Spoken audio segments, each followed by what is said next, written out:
dañuy ñaan yàlla rek ñu dugg si ak jàmm génn si ak jàmm. waaw moom tey dañu seetlu ne ñaari palmarès yi boo ko gisee am na différence bu bëri lan moo waral ngeen jël Ama da ngeen yaakaar ne Ama da ngeen ñëw rek daal ko dem wala. Ama dafa yàgg ba déggoo bi donc tey ñun dañ doon xaar jël roi des arènes pour bëri rek loolu amul dara parce que ay morom lañ ay 3 ans 4 ans de nawet donc war nañu mën a bëri parce que ay nattangoo lañ dañoo war a bëri loolu moo tax parce que moom mooy vrai adversaire potentiel am moom la jëkkër bi moom la amateur bi donc il fallait que loolu lañ ko chance. ñu ngi lay jaajëfal bu baax kër gi.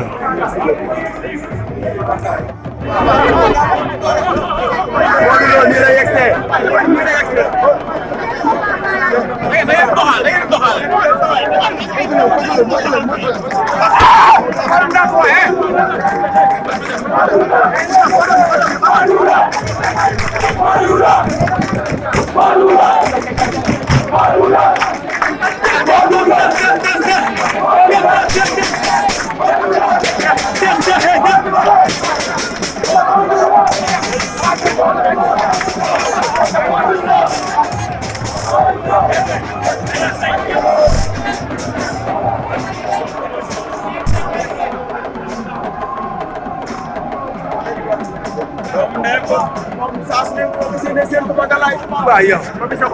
waaw Papis ay dawal.